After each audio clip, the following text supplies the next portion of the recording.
Listo, iniciamos. 4 en punto ya, Sí, ¿no? ya son las 4 en punto. Ya. Sí. Sí, muy buenas tardes. Ya estamos otra vez en clase en el curso de literatura hispanoamericana del siglo XIX, del antepasado siglo, y bueno, antes de comenzar la clase quisiera hacer un pequeño balance sobre lo que han sido nuestras clases acerca del romanticismo hispanoamericano, movimiento importante, corriente literaria, como la llama don Pedro Enríquez Ureña, que marcó pues el destino de nuestros países durante más o menos medio siglo. Es decir, el romanticismo de alguna forma tuvo una existencia fuerte, una existencia también contradictoria, porque nuestro continente tiene esas características y por tanto las respuestas que dieron los diferentes escritores fueron respuestas ante esa difícil situación que era la construcción de estos países nuevos en tanto países, en tanto Estado moderno, porque en algunos casos, particularmente en el de México, en el Perú, en realidad la conquista, la colonia, significó un quiebre, una ruptura, ¿no? No fue el caso de todos los países, pero el caso de Perú y de México sí, con todas las repercusiones que conocemos, que hemos vivido, que son parte de nuestra identidad, comenzando por ejemplo con el idioma en el cual desarrollamos el curso, que es el idioma español, que es un idioma que vino de Europa y que bueno, se convirtió pues por razones de hecho y de derecho, más de hecho que de derecho, convirtió en la lengua que nuestros antepasados han ido empleando a lo largo de los siglos, ya las décadas, y a través de este español, sin negar la presencia, por cierto, de las otras lenguas importantes del Perú, pues se ha ido produciendo la literatura. En cuanto al romanticismo, yo lamento y espero que los alumnos asistan y escuchen estas observaciones. Lamento que en esta visión de conjunto del romanticismo que quisimos compartir con ustedes, no se hayan podido realizar algunas exposiciones. Y ya no vamos a entrar a detallar las razones, las entiendo perfectamente, pero en todo caso reflexiono sobre ello, porque, por ejemplo, por razones comprensibles, repito, no hemos podido realizar la exposición acerca de Mármol, de José Mármol, importantísimo, escritor del siglo XIX, argentino, y que escribió, entre otras, la novela Amalia, una de las grandes novelas del siglo XIX, escenificada en aquellos años de la dictadura rosista, ¿no? Esa larga dictadura que dividió Argentina y que de alguna forma esa división, ese encono que podemos ver en nuestros países, también tienen que ver con estos choques que ha habido en cada una de estas naciones. Luego también a la señorita Magé se le encargó alcanzarnos alguna información acerca de Gertrudis Gómez de Avellaneda, ¿no? Es una escritora importante también dentro de ese contexto. No se han podido realizar esas exposiciones. Igualmente acá veo con pesar que la señorita Sally Rosas, que bueno, se incorporó al curso en algún momento, tampoco no ha cumplido con las exposiciones que se le encargó.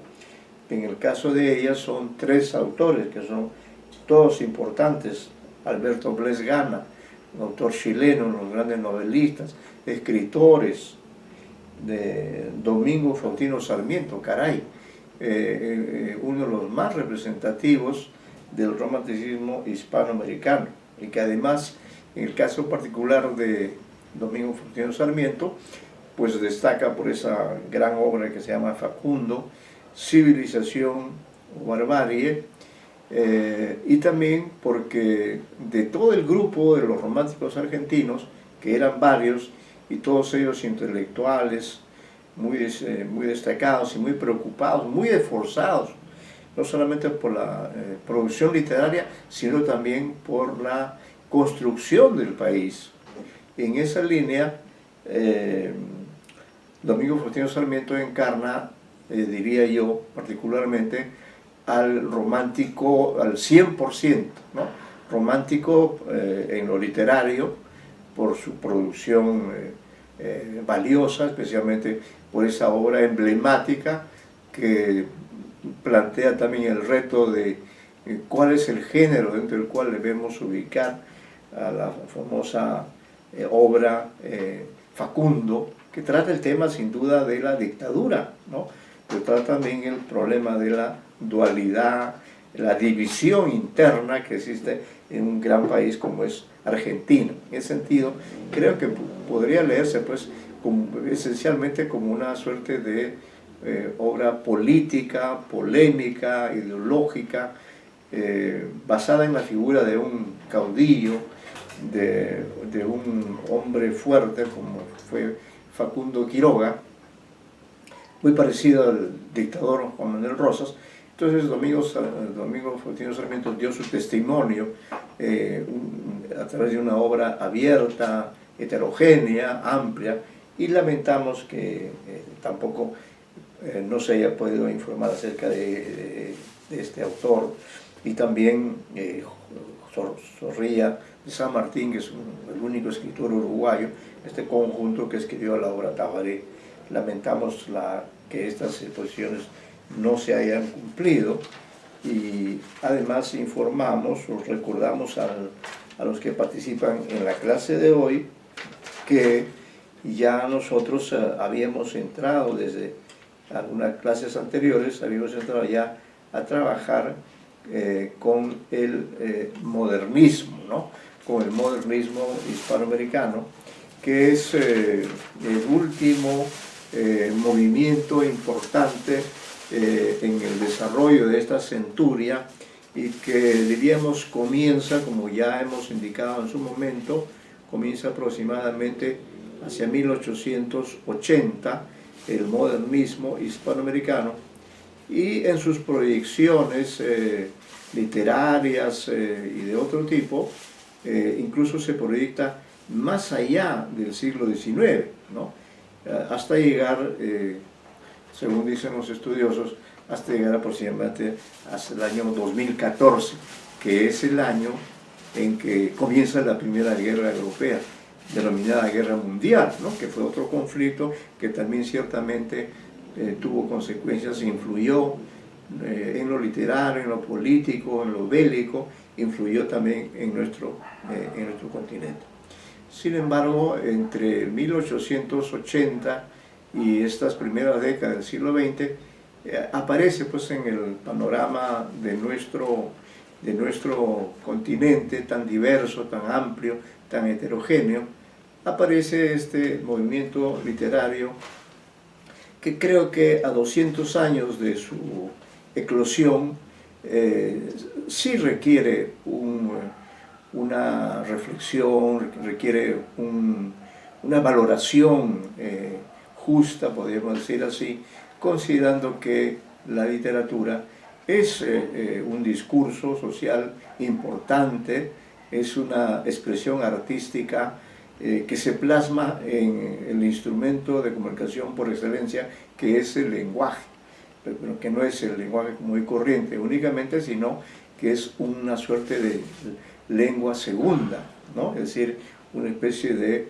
lengua literaria construida por los escritores que van aportando cada uno su propio caudal creativo, y que van incrementando las posibilidades que tienen los diferentes autores de las diferentes tendencias para ir plasmando sus respectivas obras literarias. En ese sentido, ya desde una clase anterior, y vemos que ingresa el señor Retamoso, está también la señorita Cintia, supongo que la señorita Cintia Dunker debe ser, ¿no? Sí, están ahí. Buenas tardes, señorita, sí. Buenas tardes, profesor. ¿Cómo está? Qué gusto. Justamente estábamos retomando la clase y decíamos que, y ya con ustedes especialmente que han estado constantemente asistiendo, ya habíamos comenzado a trabajar con el modernismo, ¿no? Con este movimiento, es el último del siglo XIX, que también se dio a nivel continental, ¿no? Y ya habíamos avanzado con ustedes dos, especialmente algunas páginas acerca de la figura emblemática de José Martí, que junto con Rubén Darío, diríamos, son los escritores más representativos, los escritores más, de más trascendencia dentro de este conjunto del modernismo hispanoamericano, que no fue un movimiento en cantidad de autores, me refiero, no fue tan vasto como el romanticismo, ¿no? Pero dentro de esa brevedad, dentro de ese menor número de autores, sin embargo, los escritores del modernismo también hicieron aportes importantes, ¿no? Ahora vamos a trabajar y les pido ubicar un elemento que tiene mucho punto de contacto con el que ya hemos trabajado, pero que a la vez ofrece algunos aspectos diferentes. Aquí está. Sí, por favor les pido, hay un material que corresponde a la semana 10ª y a la semana 11ª, ¿no? Es un material que se llama El modernismo hispanoamericano. ¿Lo tienen a la vista? Sí, profesor. Ya, correcto. Entonces sí, es este material el que vamos a ir leyendo y comentando, porque como tanto se ha escrito sobre el modernismo, como hay tanto que conocer acerca de este movimiento, he preferido tomar algunas páginas de ciertas fuentes para ofrecer una visión de conjunto, para destacar la importancia de este movimiento literario llamado así, de esa manera, el modernismo hispanoamericano. Ofrecer una visión de conjunto no es fácil para nadie, creo, sobre todo por la cantidad de información que se va acumulando conforme pasa el tiempo, ¿no? Y se hace cada vez más difícil, uno se ve obligado a especializarse en determinados autores o en determinadas obras. Es bueno tener una visión de conjunto de sus características, diríamos, de su perfil histórico, literario, es decir, por qué surgió el modernismo en nuestro contexto, qué características tiene, qué autores son parte de este movimiento, en fin, una serie de características que están plasmadas en estas páginas que me voy a permitir leer y comentar, y de pronto también con la participación de ustedes podemos hacer algunos aportes, ¿no?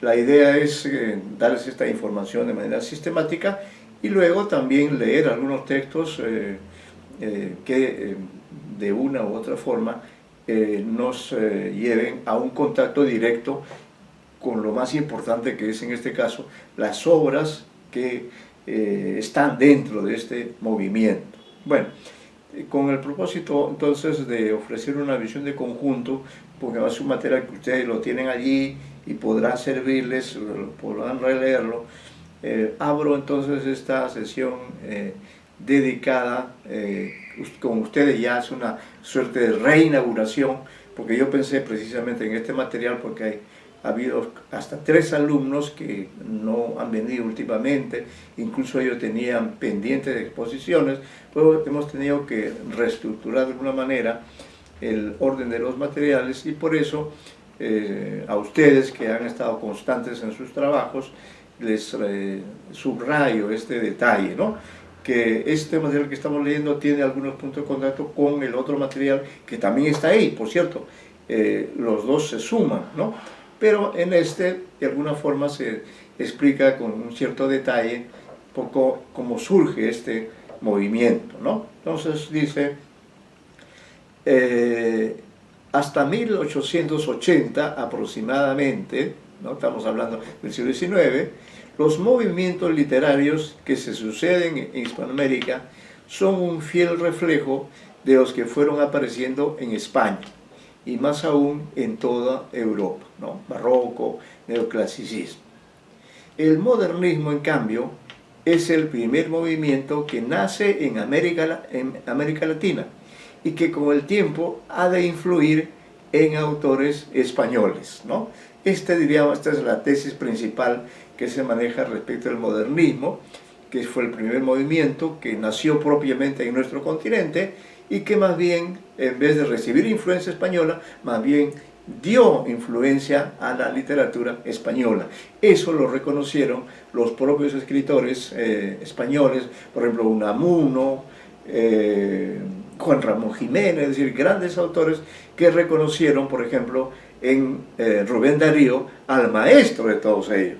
De ahí la importancia entonces de detenernos en este movimiento que por primera vez, diríamos, expresó con un buen nivel de originalidad, con una buena construcción literaria, artística, expresó, diríamos, las inquietudes, las historias, los conflictos, los temas propios, los temas de siempre, propios de un movimiento, ¿no? De un movimiento literario. Por eso decimos aquí, el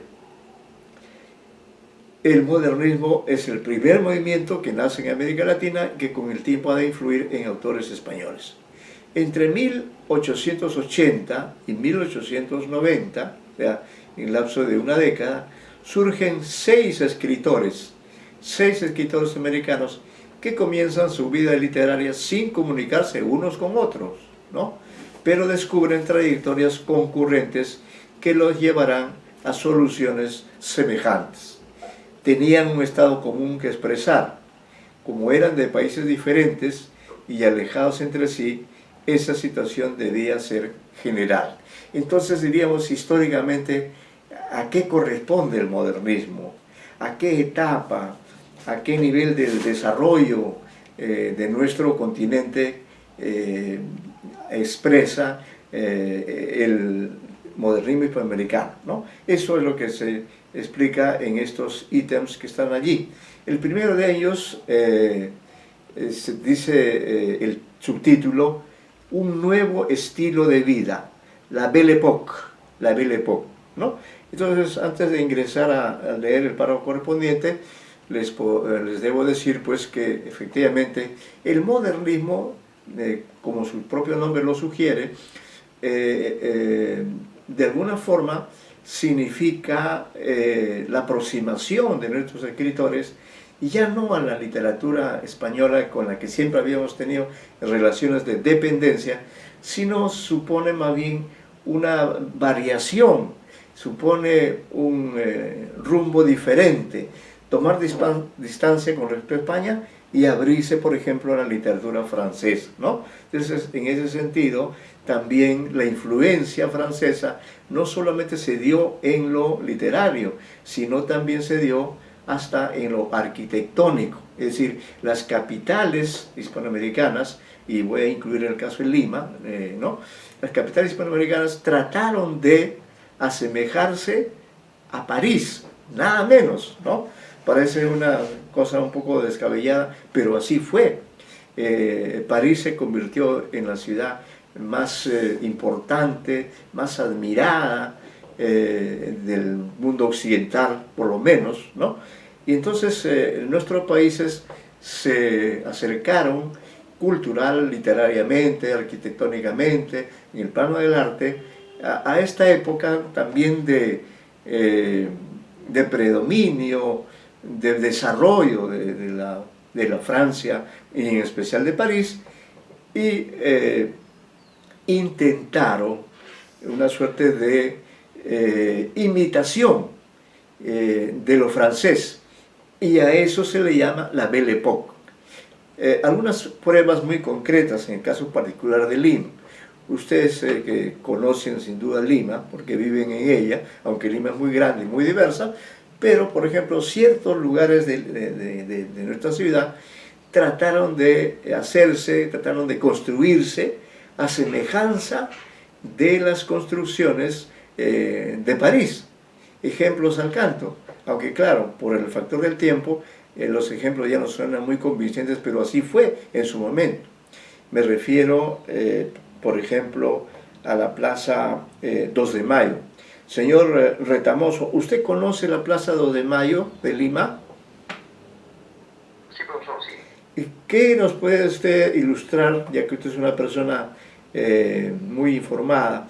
¿Qué nos puede decir, por qué he mencionado la Plaza 2 de Mayo dentro de esta clase dedicada al modernismo? ¿Tiene algo que ver la Plaza 2 de Mayo, tal cual está ahora, en condiciones no muy buenas, pero qué relación tendrá alguna relación con lo que acá estamos llamando la Belle Époque, el prestigio, la elegancia que trató Lima de imitar, ¿no? Teniendo como modelo a París? ¿Qué nos podría decir al respecto?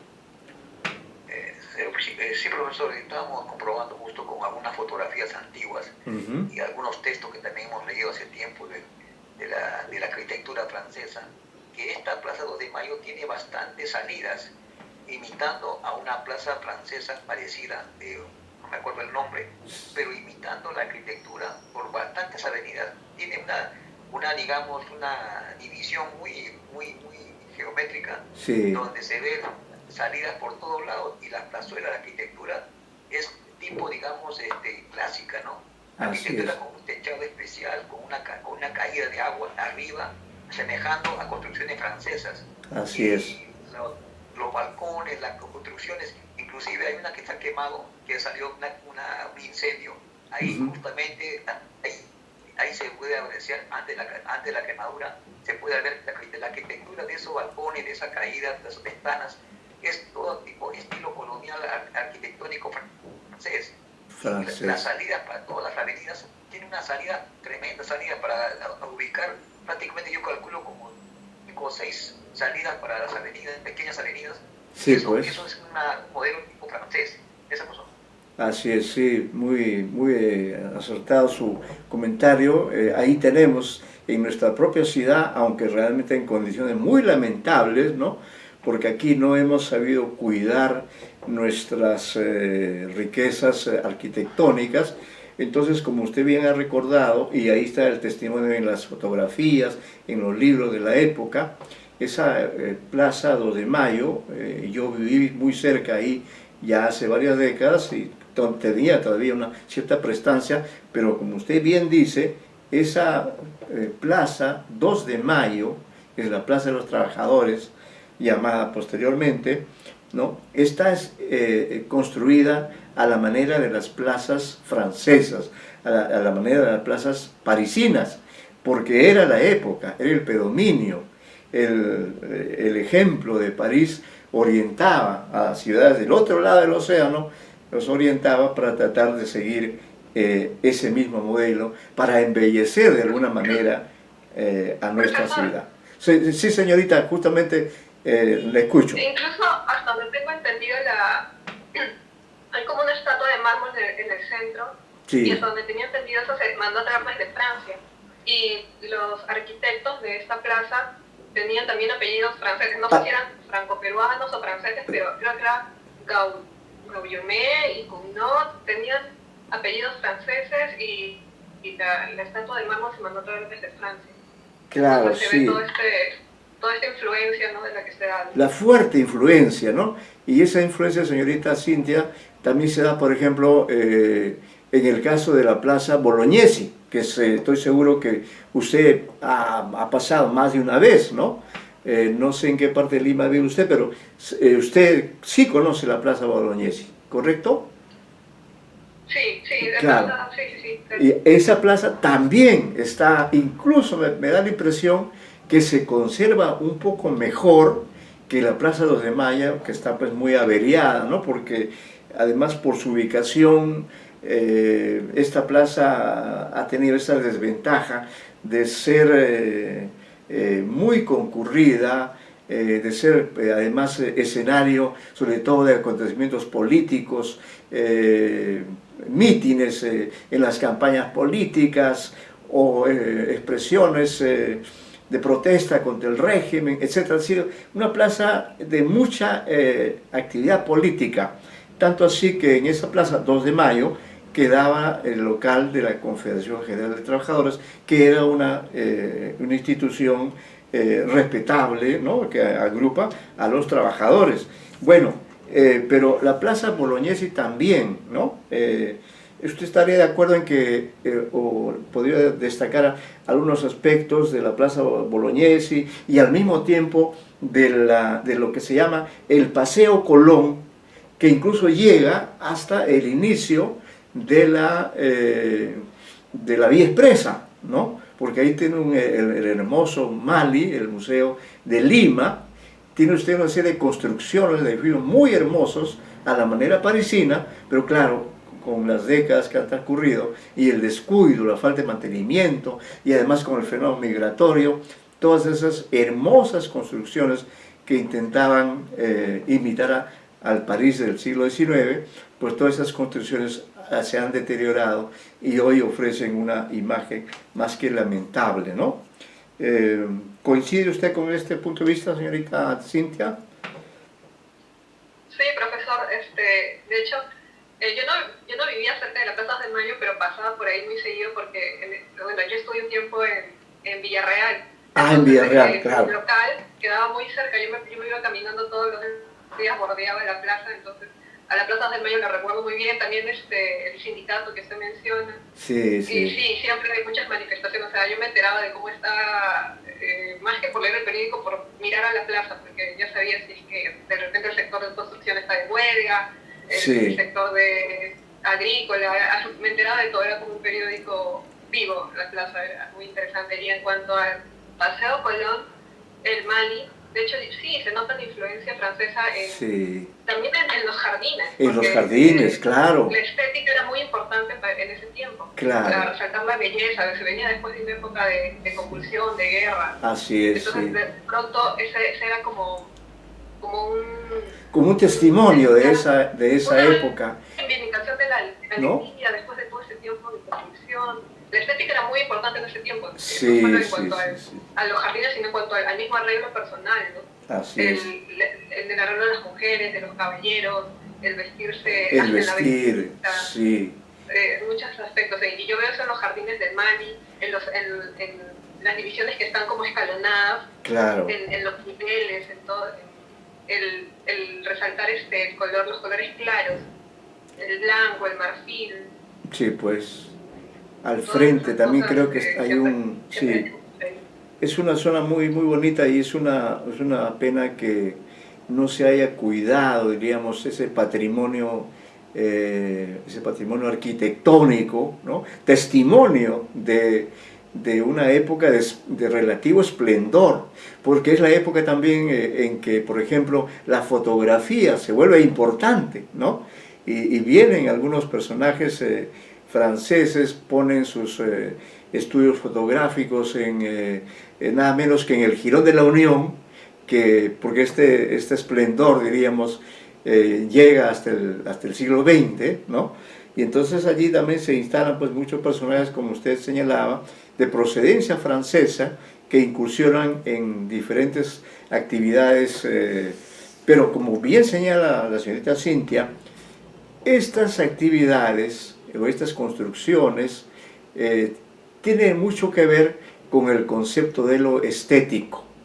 Quizá es la primera vez, bueno, ya en el Perú independiente, en que este concepto adquiere un valor. Esa sería una diferencia que habría entre el romanticismo, que no le puso mucho interés a estos aspectos estéticos, arquitectónicos, artísticos, porque claro, era una época en que estos países recién se estaban construyendo. En cambio, en ese sentido, el modernismo corresponde ya a una época en que por diversos factores económicos, sociales, demográficos, ¿no? Nuestros países alcanzaron una cierta modernidad, alcanzaron un cierto desarrollo armonioso o artístico, inspirado sin duda principalmente en el modelo parisino, y es en este contexto en el que también surgió el modernismo como fenómeno literario, ¿no? Por eso decimos acá un nuevo estilo de vida, la Belle Époque, ¿no? Es en francés. Así se llamó al periodo que va desde las últimas décadas del siglo XIX hasta 1914. Hasta ahí se habría prolongado el modernismo, año de comienzo de la Primera Guerra Mundial. Pero si en Europa el límite está dado por la guerra, en América Latina, neutral en el conflicto, se prolonga un poco más. Es decir, que el modernismo incluso llegaría hasta los años 20, ¿no? Su vigencia está relacionada con el universo de la alegría y de la despreocupación. En efecto, esta época se escribe dentro de un marco general, hay excepciones, de prosperidad económica, ¿no? Eso es lo que queremos subrayar, que el modernismo corresponde a una época de prosperidad económica. Grandes aluviones inmigratorios contribuyen al progreso que se creía y se quería indefinido. Los hombres de gobierno, en su mayoría aristócratas, eran liberales en materia económica, positivistas y escépticos en materia filosófica y religiosa, europeístas en sus lecturas y en sus gustos. El Art Nouveau se impone en toda Europa y también en América, en la Argentina en forma más intensa. Entonces estamos en esa época de esplendor. Los hombres de la Belle Époque eran hombres cosmopolitas, viajeros ansiosos por conocer nuevas tierras, que conocían lenguas y literaturas extranjeras. Algunos de ellos dedicaron también su rato de ocio al cultivo de la literatura, ¿no? Que es el caso particular de la llamada generación del 80 en la Argentina.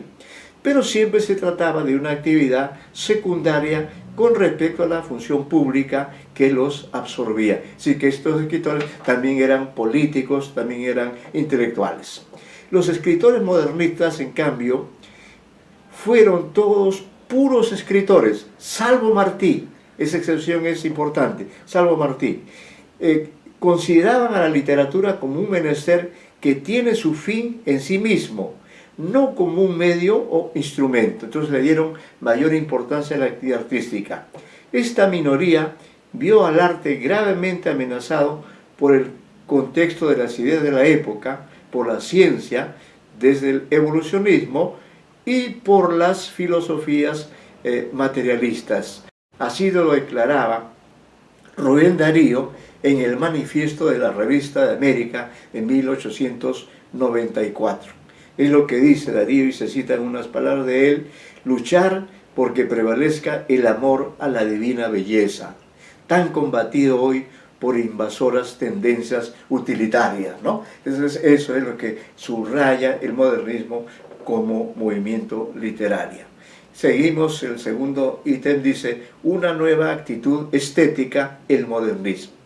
El modernismo fue ante todo un movimiento de reacción frente a los excesos e improvisación en que había caído el romanticismo en lengua española. No fue una reacción frente al modernismo en sí, del que en gran medida son los continuadores. ¿Quién que es no es romántico?, se había preguntado Rubén Darío en 1906, y en efecto, entre los modernistas sobreviven los viejos ídolos del romanticismo. Después de 1880 se cita a Víctor Hugo, como antes se citaba a Heine y a Musset, ¿no? Entonces diríamos, tampoco es que hay una ruptura muy grande entre el romanticismo y el modernismo. Simplemente hay un cambio, hay un matiz que se acentúa. Entonces, mientras en la época del romanticismo era importante la actitud ética, en el modernismo, como ha señalado la señorita Cintia, lo importante es lo estético, lo artístico, ¿no? Guerra sí a la frase hecha, al cliché, a las formas vulgares, negligentes, de mal gusto. El poeta modernista aparece como un laborioso, como un artífice de las formas poéticas que trabajaba para minorías. Es lo que decía Rubén Darío, él trabajaba para las minorías. El porqué del nombre. Fue Rubén Darío quien lo usó por primera vez en el sentido general de modernidad, en 1888. En forma más completa lo emplea en 1890 para referirse al espíritu nuevo que imperaba en un grupo de autores americanos renovadores de las formas literarias, de los que se consideraba el impulsor, el alma mater, el jefe del movimiento, en fin. No debemos confundir los términos. Modernista fue en su momento el término usado para referirse a los componentes de un nuevo grupo, o mejor dicho, a quienes adherían a una nueva actitud estética. Hoy en día, bueno, este es un texto, dice, a fines del siglo XX, inicio del XXI, los movimientos literarios contemporáneos a nosotros reciben diversos nombres, que se pueden resumir como movimientos de vanguardia. Claro, ya la vanguardia viene después del modernismo, ¿no? Nombre este que con el tiempo también resultará anacrónico. Ya el término de vanguardismo tampoco ya no es sinónimo de lo presente. No sabemos cómo denominará las ciencias literarias esta época de nuestra época, pero en todo caso estamos dentro de las características del modernismo. En conjunto, suprimiendo las diferencias individuales, el modernismo significó a. Transformación de la lengua poética. Los escritores modernistas fueron todos ellos estudiosos de la lengua en sus obras ilustres. Comenzaron por el estudio detenido de los modelos españoles, pero luego eso no les bastó y salieron a buscarlo en lenguas extranjeras. Tuvieron una concepción cosmopolita de la lengua, incorporaron vocabularios enteros que hasta entonces estaban excluidos de la poesía y vocabularios de la vida lujosa en sus diferentes manifestaciones. Pero tuvieron la elegancia de ocultar esas búsquedas. Se combinan armoniosamente el conocimiento del español con una lengua de tipo internacional y de elegancia cosmopolita. Acortaron la gran distancia que existía entre la lengua literaria y la lengua hablada. Con ello, la lengua ganó en riqueza y expresividad, ganó en vida. Renovación en el repertorio de imágenes, es decir, también el modernismo implicó esta renovación en el mundo poético. Acudieron en socorro de la empobrecida lengua española las literaturas europeas. Todo lo que ocurre en Francia, desde las flores del mar de Baudelaire y las primeras tentativas parnasianas y simbolistas, escuelas francesas, se incorporaron al caudal de la lengua española. Uno de los recursos más empleados es la sinestesia, cruce de dos sensaciones de diferente orden, como usted sabe. Darío enaltecía la tendencia a pintar el color de un sonido. Eso es una sinestesia, ¿no? Es decir, darle un color a un sonido que no lo tiene, ¿no? O viceversa, a un color tratar de darle un sonido, cosa que ocurre sin duda en el cine, en las artes audiovisuales, y que también la literatura trata de hacerlo, ¿no? El perfume de un astro, por ejemplo. ¿Tendrá perfume un astro? No lo sabemos, pero los modernistas se imaginaban ese perfume de un astro, algo así como aprisionar el alma de las cosas. Eso es lo que querían los modernistas, poder hacer el alma de las cosas. El juego de sinestesias es un procedimiento que proviene del impresionismo literario de Francia. Los impresionistas presentaban las impresiones que las cosas producen en vez de las cosas mismas. Es muy importante, ¿no? En realidad nosotros más vivimos no con las cosas, sino con las impresiones, con las imágenes. Y eso es algo que viene desde el modernismo, y por cierto, hoy se ha acentuado mucho más porque ahora ya no interactuamos con personas reales, de carne y hueso y en forma presencial, sino interactuamos, nos escuchamos a través de la vía virtual, que ya significa también, diríamos, una suerte de extremo de realización, pero en fin, estamos en otro tiempo, ¿no? Otro de los rasgos del modernismo, que analizaremos más adelante, es el uso de los símbolos, ¿no? Eso es lo que sé. ¿Cuáles son algunos de los símbolos? El cisne, por ejemplo, ¿no? Que es un animal hermoso de por sí, hace un signo de interrogación. El pavo real, por su elegancia. El búho, por la sabiduría. La flor de lis, etc. También se destacan estos escritores por la metáfora insólita, la adjetivación no convencional, el uso abundante de comparaciones, una prosa y una poesía, en fin, de gran riqueza y variedad. Luego viene este aspecto de la transformación profunda de la prosa, ¿no? Porque ya sabemos que el lenguaje literario tiene dos grandes variantes, y es precisamente en el campo de la prosa donde se producen algunos de los elementos de transformación. Las innovaciones francas comenzaron antes en la prosa que en el verso. Es decir, las innovaciones que venían de Francia comenzaron antes en la prosa que en el verso. La prosa española estaba afectada de lugares comunes y de una parálisis arcaizante, uso del hipérbaton, de los epítetos, novedades para el Renacimiento, pero que con el tiempo solo se siguieron usando por inercia. El modernismo, en cambio, aporta un rasgo nuevo, la adjetivación inesperada, inadvertida del objeto. La concepción que se tenía de la prosa era intelectual, discursiva, de entonación oratoria, prosa que recuerda el modelo ciceroniano del Renacimiento. Esto se abandonó con el modernismo, aunque con excepciones, por ejemplo, Martí. Se acortaron las distancias entre la prosa y el verso. En la prosa poética o lírica se prodigaban ciertos recursos que parecían exclusivos del verso, repeticiones, simetrías, estribillos, aliteraciones, acortaron también la distancia entre la prosa y la lengua hablada. Acrecentamiento de los ritmos del verso, esto es muy importante en el modernismo. Si bien es una actitud general la renovación en el verso, hubo también escritores modernistas que se conservaron dentro de la ortodoxia tradicional. Gutiérrez Nájera, por ejemplo, ¿no? Es mexicano, no entendía que la renovación del verso consistiera en ensayar estrofas nuevas y versos de nuevos ritmos. Él la entendió como una vuelta por los intereses melódicos, por aproximar el verso a la música. Tampoco se puede decir que Martí fue un innovador en el verso, aunque su obra poética presenta rasgos nuevos. Pero con Rubén Darío, Julián del Casal, José Asunción Silva y otros, el verso español entra en una nueva época.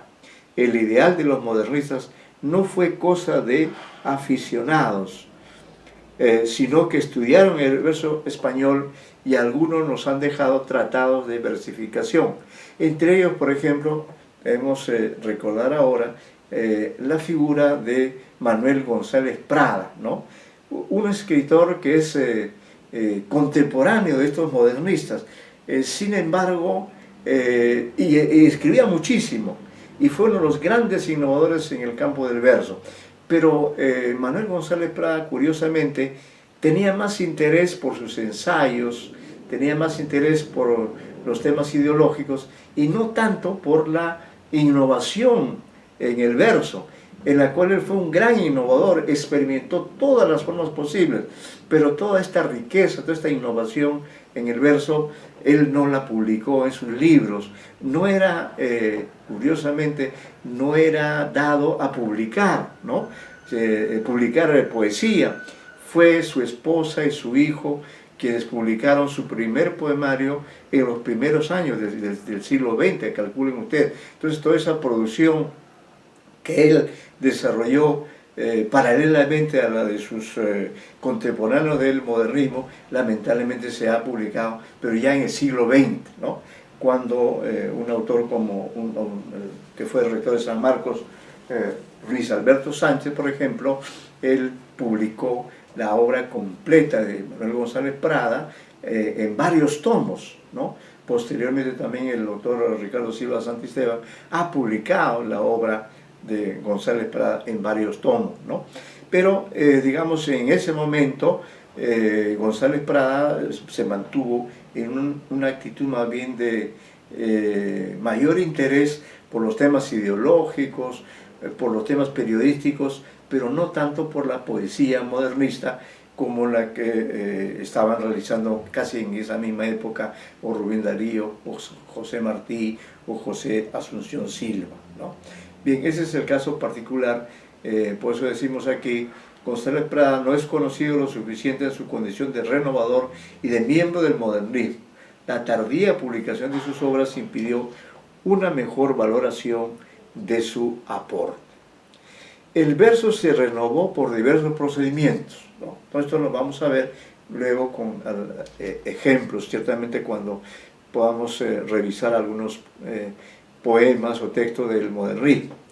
Vuelven a usar todas las variedades que el verso había conocido en la historia de la poesía española y que habían caído en desuso.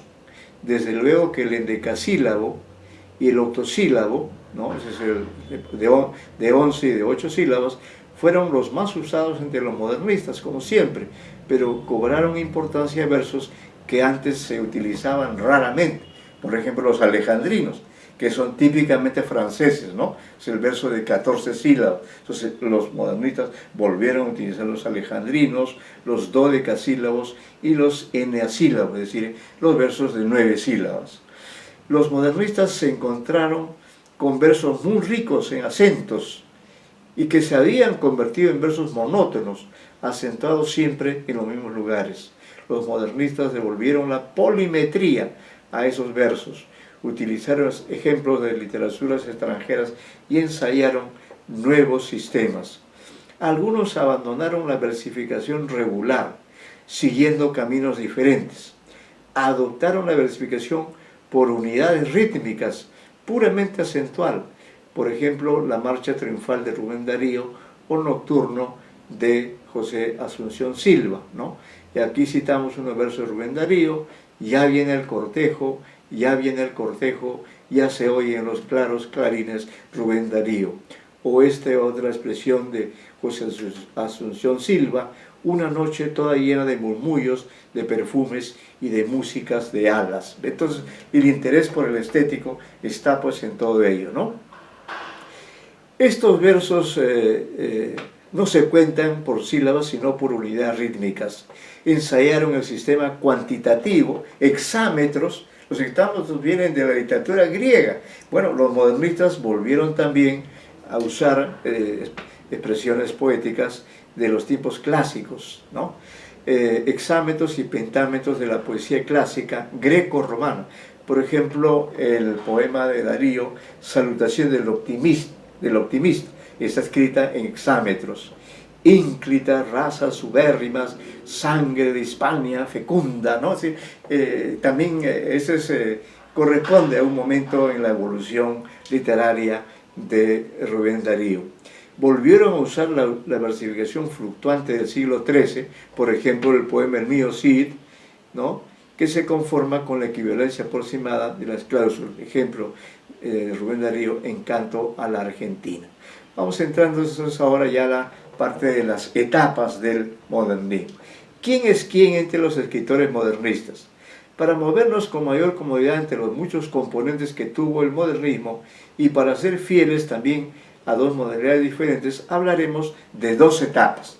Entonces, igual que en el romanticismo, en el modernismo también se puede hablar de dos etapas, ¿no? La primera etapa iría desde 1882 hasta 1896, ¿no? Bueno, un poco más de unos 12, 14 años, desde 1882 hasta 1896. Todo esto dentro del contexto del siglo XIX. Se toma como punto de partida la publicación de Ismaelillo, de José Martí, ¿no? Y como fecha terminal la de Prosas profanas de Darío, en que concluye el periodo experimental y se halla otra vez la perdida ruta a nuestra América, a España y a la interioridad del poeta.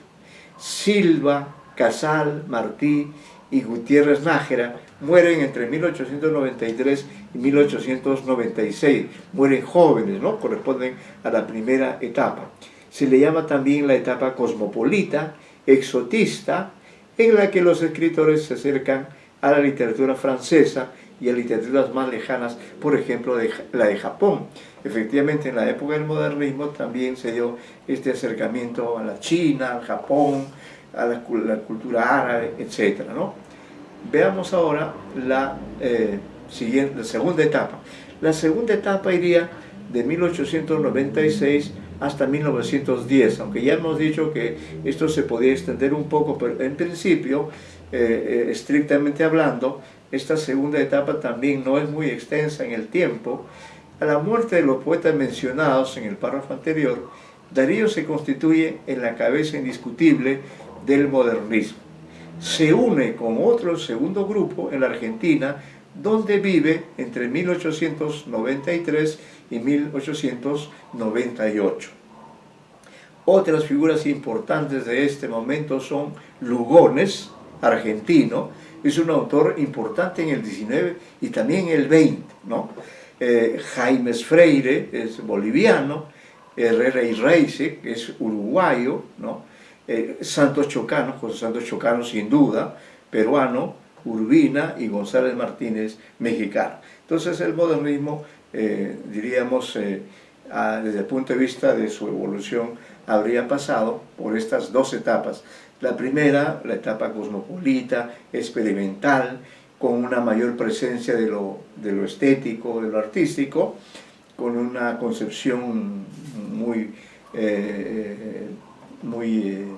clara acerca de lo importante que es lo musical, lo rítmico, y en cambio ya una segunda etapa que significa un mayor acercamiento a la realidad hispanoamericana de aquella época. Los temas del modernismo. Aquí también vamos a hablar de dos etapas contrapuestas. El modernismo representaba una nueva sensibilidad, pero dominaba la angustia del vivir, mezcla de duda, desencanto y hastío, que en el siglo XIX recibió el nombre del mal del siglo, ¿no? Así se le llamaba a este desencanto, a este hastío, que también sentimos ahora, en estos tiempos, el mal del siglo, ¿no? Ahora, bueno, el mal del siglo es la pandemia. Otros le llamaron spleen, ¿no? Spleen, spleen tal como está escrito, spleen, que es una palabra que creo que viene del inglés, si no me equivoco, ¿no? Bien, este hondo desgarramiento que proviene de Musset y Baudelaire no aparece entre los parnasianos, pero sí entre los simbolistas Verlaine y Mallarmé. La diferencia entre los parnasianos y los simbolistas es que a los parnasianos les importaba más la forma, la escultura, el volumen, ¿no? Mientras que los simbolistas, entre ellos Verlaine y Mallarmé, más bien disfrutaban más cuando encontraban símbolos, ¿no? Dentro de estas inquietudes encontramos también una tendencia hacia la problemática filosófica, religiosa e inclusive mística, hacia todo lo que signifique misterio o razón oculta. Gran influencia tuvo en América Latina la obra de Edgar Allan Poe. Entonces no podemos olvidar también la presencia de este autor. Para esto véase Lo Fatal, este famoso poema de Rubén Darío. El hastío por el mundo que lo rodea lleva a la mayoría de los modernistas a un deseo de evasión. Así se manifiesta en la búsqueda de tierras exóticas. Y ya Mallarmé, maestro del simbolismo, iba en esa dirección. Por ejemplo, en estos breves versos de Brisa Marina, estamos hablando de un autor francés, de modo que esta es una traducción, pero expresa esa conciencia de insatisfacción, de hastío. Dice: la carne es triste y todo lo leído, huir, huir, presiento que todo lo desconocido de espuma y cielo ebrios los pájaros, los espejos. He de partir al fin, zarpe el barco y sereno, mesa de exóticas climas su herboladura. Un hastío reseco ya de crueles anhelos aún sueña en el último adiós de los pañuelos. Estas son traducciones hechas por Alfonso Reyes, un famoso intelectual mexicano. Los ámbitos más frecuentados por los modernistas son los de la Grecia clásica y más aún los de la Grecia vivida a través de la literatura francesa, que proviene en buena parte de los parnasianos, ¿no? Es decir, que en este modernismo, especialmente a través de la figura de Rubén Darío, como dice el propio Rubén Darío, los modernistas, él en primer lugar, se convirtieron en grandes admiradores del arte clásico, del arte, es decir, del arte griego y del arte romano, ¿no? Y bueno, eso también explica por qué cuando uno va, por ejemplo, a París y visita el Museo del Louvre, encuentra una enorme cantidad de estatuas que vienen de Grecia o de Roma, ¿no? Que probablemente fueron extraídas en algún momento de alguna guerra, pero en esa época del modernismo también, ¿no? Y especialmente en el caso de Darío, hay esta admiración que se traduce en estos versos que dice: amo más que la Grecia de los griegos, la Grecia de la Francia, porque en Francia, al eco de las risas y los juegos, su más dulce licor escancia. Es decir, siguiendo a los franceses, siguiendo la admiración de los franceses por los griegos, los modernistas hispanoamericanos, señaladamente Rubén Darío, también admiraron, con los ojos de los franceses, admiraron la belleza clásica de los griegos y de los romanos. El erotismo, el amor sensual, uno de los temas fundamentales del modernismo, está situado a menudo en el marco de la mitología griega. Otras veces aparece ambientado en la Francia de los Luises, especialmente en la época cortesana del siglo XVIII, por influjo de Verlaine, Fiestas Galantes, 1869, de la pintura rococó con los Goncourt, etc. El exotismo también buscó motivo de inspiración en China y Japón. Por ejemplo, en el cuento La muerte de la emperatriz de China, de Azul, de Rubén Darío, o de Juan del Casar en Kakemono, y Surinomo, verso, Lugones en estampas japonesas y muchos otros autores. Otro de los rasgos del modernismo es el uso de símbolos, como ya hemos señalado, de elegancia plástica. El cisne es el más frecuente, tanto en Darío como en Martí, Gutiérrez Nájera, Julián del Casal y Lugones. A veces simboliza la belleza poética, la gracia, el ensueño, el idealismo. Luego se magnifica, es el pájaro sagrado al que el poeta rinde culto e interroga sobre el destino de nuestra América. También fueron símbolos usados la paloma de Venus, la flor de lis, el pavo real y el búho, símbolo de la sabiduría profunda. Aparece casi siempre contrapuesto al cisne, véase González Martínez. De Gautier heredaron la tendencia a producir efectos de deslumbramiento mediante palabras que dan brillo y color, por sugerir joyas, esmaltes, gemas, camafeos, pedrerías, todo cuanto signifique color y refulgencia. Estos efectos de color que arrancan con Gautier, Sinfonía en Blanco Mayor, alcanzan su significado trascendente en el soneto Vocales de Rimbaud, al fundir el sonido con el color. Es decir, Rimbaud crea este poema y le da a cada letra le da un color. Por ejemplo, la A es negra, la E es blanca, la I es roja, la U es verde y la O es azul. El sonido de cada vocal le sugiere una diferente sensación de color. Estamos en plena época de la sinestesia impresionista.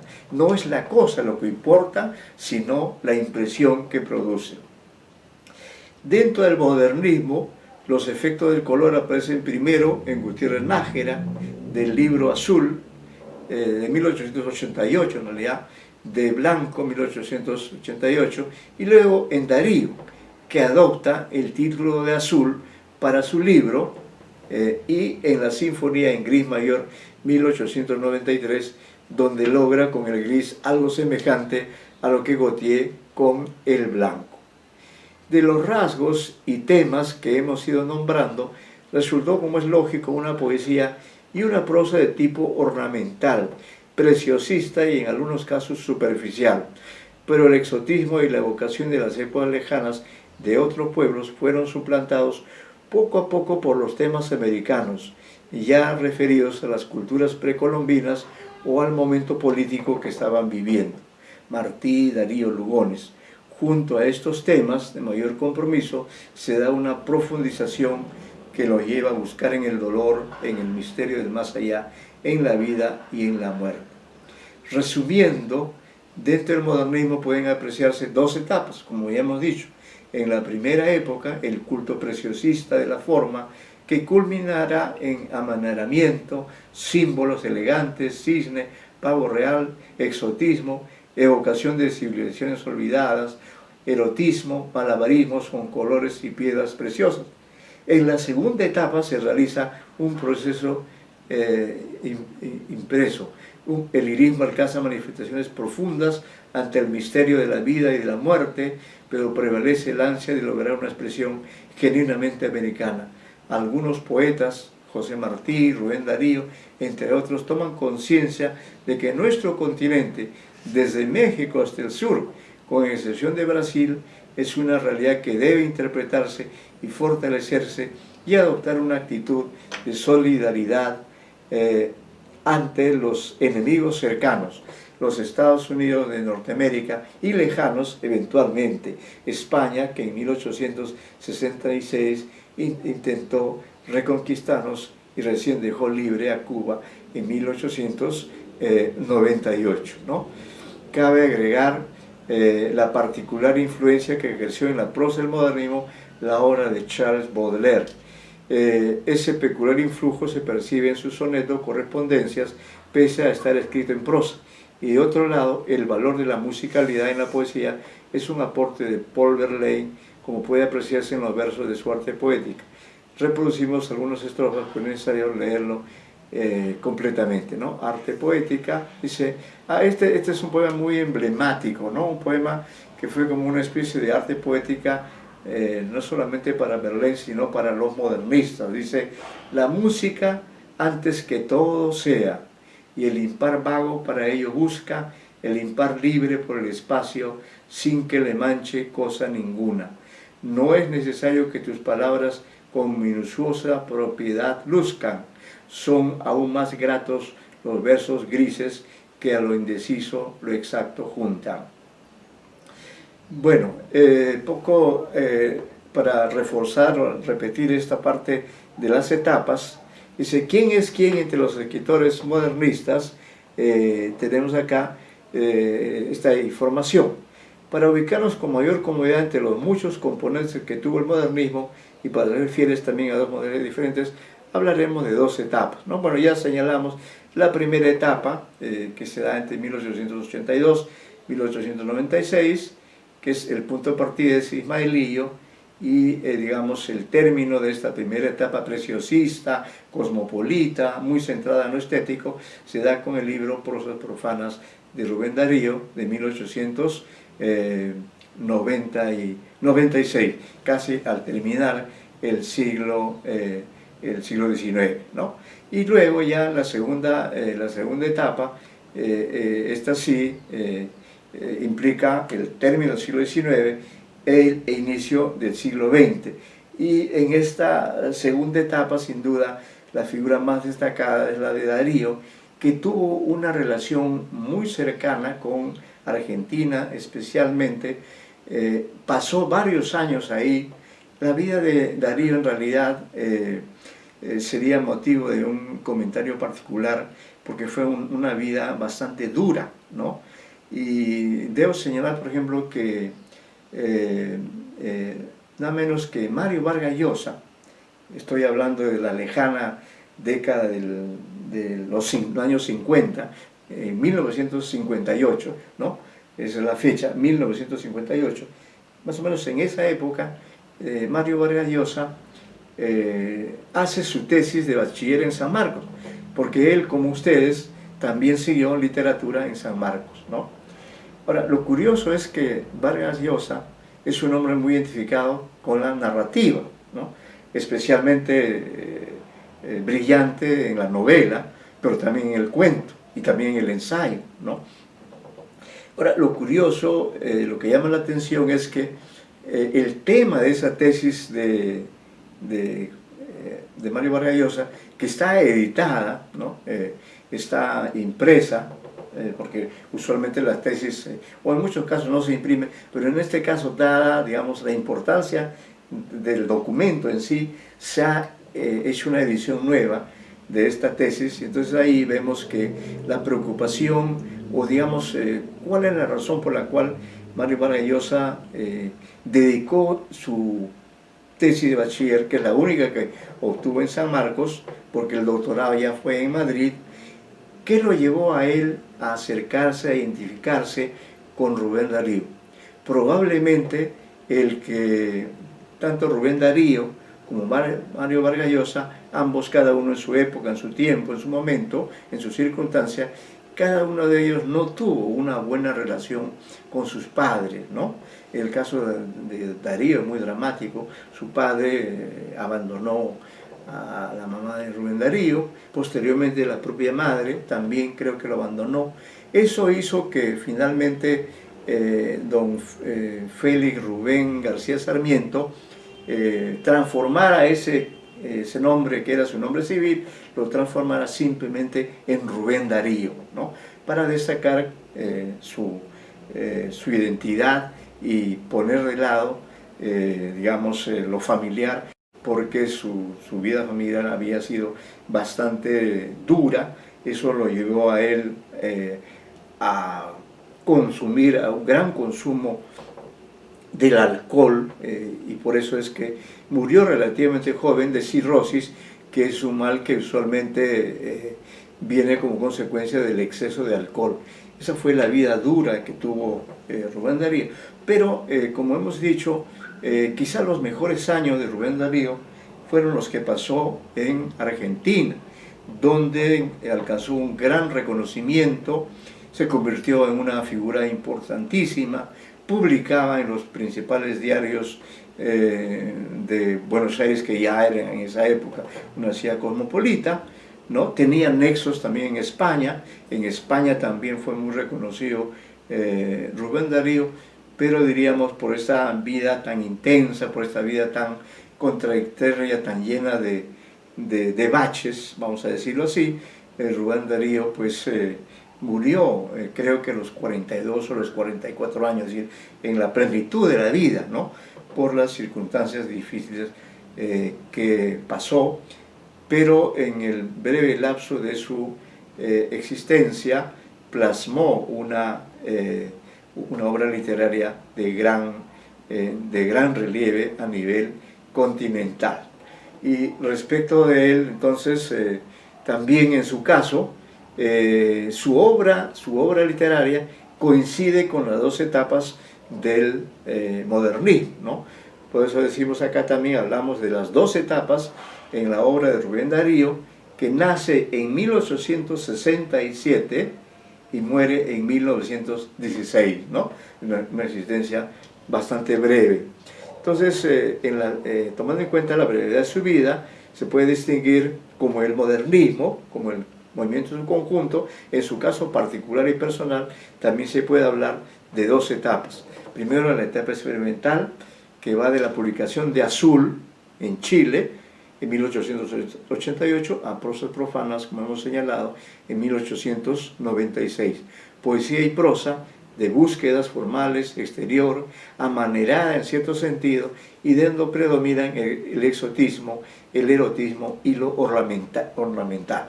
Parece ser que conforme pasaron los años, Rubén Darío también coincidió con esta idea de reducir el valor de azul, ¿no?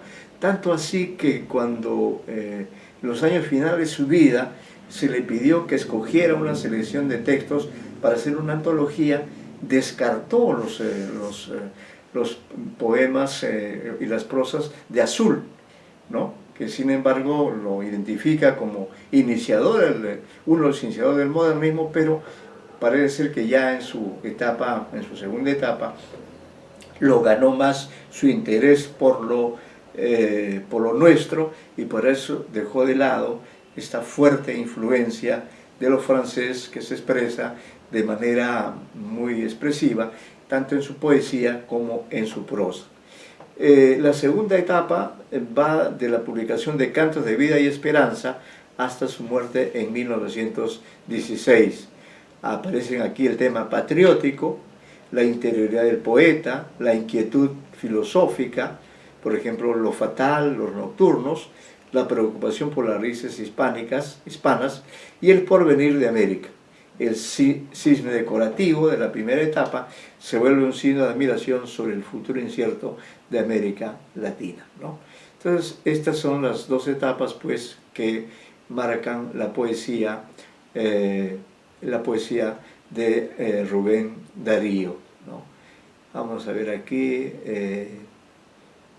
Bueno, hay algunas notas más acerca de esta segunda etapa y también la primera. Respecto de Azul, del libro que acabamos de mencionar, se dice: Azul es el libro más evidentemente modernista, de poesía más objetiva. Azul es una ferviente defensa de un idealismo en peligro. El arte no se entiende, está amenazado, pero triunfará. Eso es lo que equilibra, lo que balancea este tipo de poesía. La literatura de tipo plástico acaba por sucumbir, pero por esa actitud fundamental apenas se advierte el pozo de amargura que hay en el fondo de la obra. Allí radica el equilibrio de Darío. Cultivó las formas más estrictas del arte para minorías, pero tenía confianza en lo porvenir, ¿no? Hay momentos de suprema amargura. El escritor suicida del Pájaro Azul dice que es preferible la neurosis a la estupidez. El aislamiento es preferible a la mediocridad. En 1896, Darío publica Prosas Profanas. El libro causó sensación. Tiene unas palabras como prefacio. Hay ahí declaraciones en las que Rubén Darío asume una pose, no siempre de buen gusto, ¿no?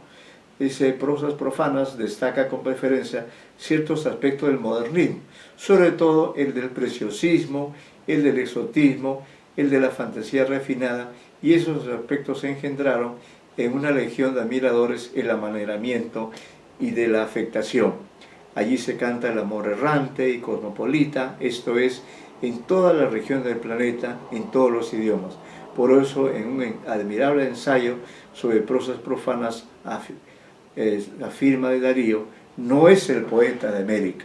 La emoción de América ciertamente no aparece en prosas profanas.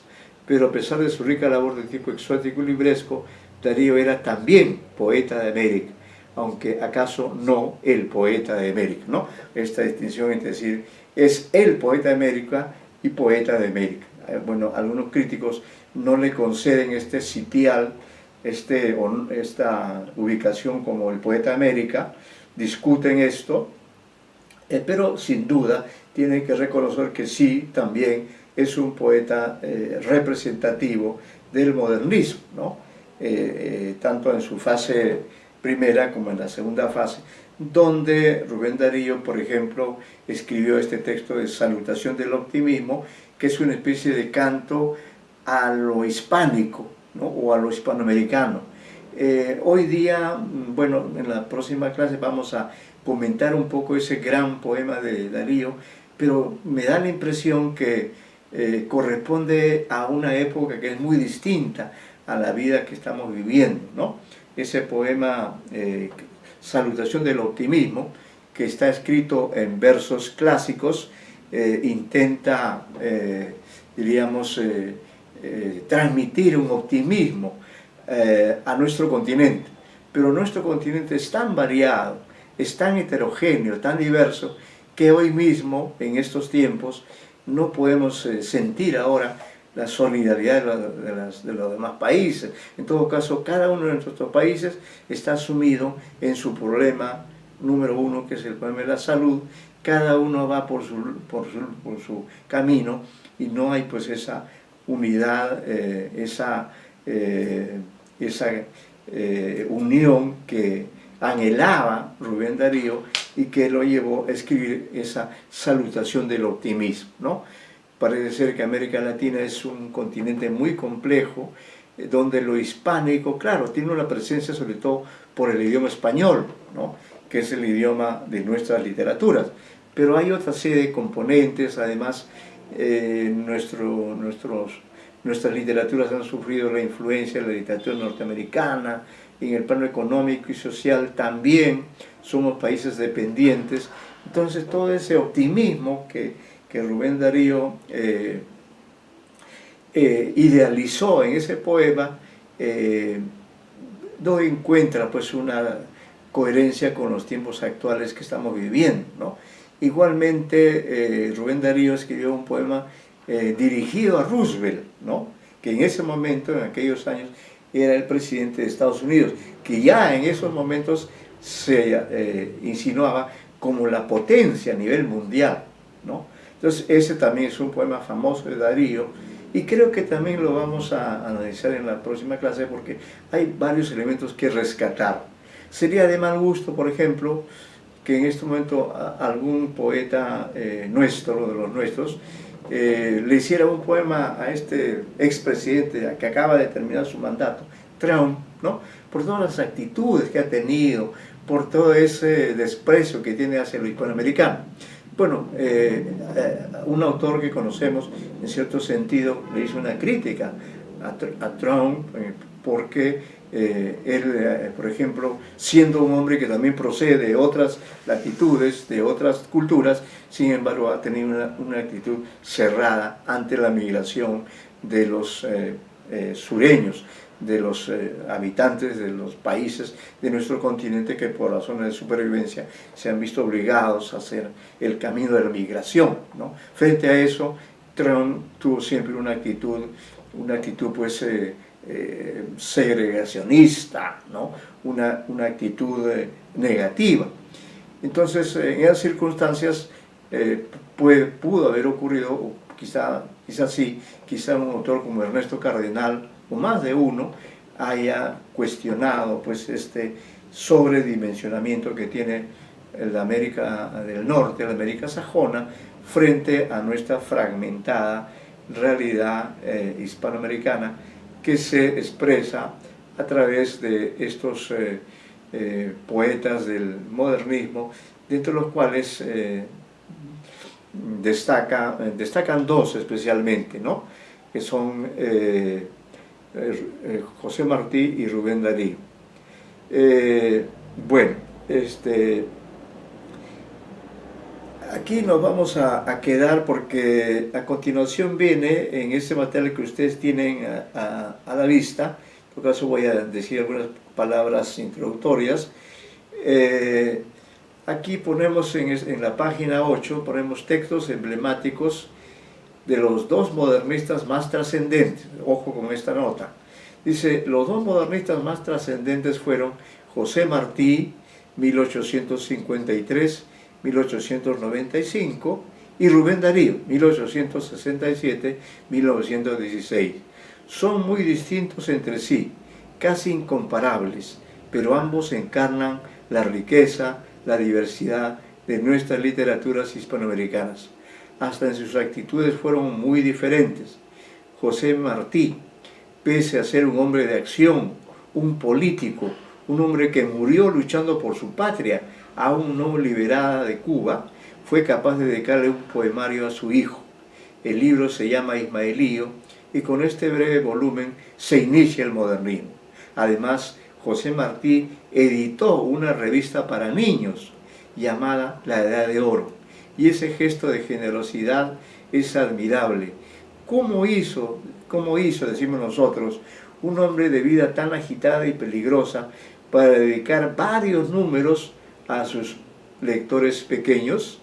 En homenaje a esa hazaña humana y artística de José Martí, transcribimos su texto Tres Héroes, ¿no?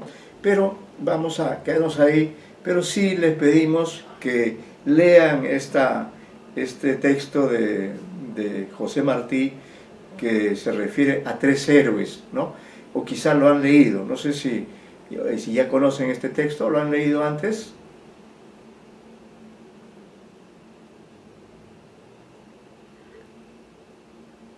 No, profesor, yo no lo he leído.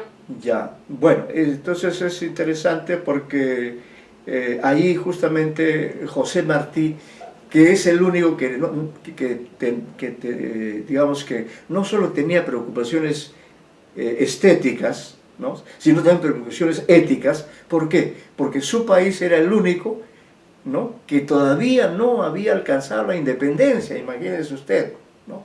Entonces muere él, José Martí, el año 1895, muere incluso 3 años antes de que recién en 1898 Cuba se libere de la dependencia con respecto a España, ¿no? Sí, no vio él a su Cuba querida, no la vio como un país libre, se fue seguramente con esa amargura de ver a su país sometido todavía al yugo español.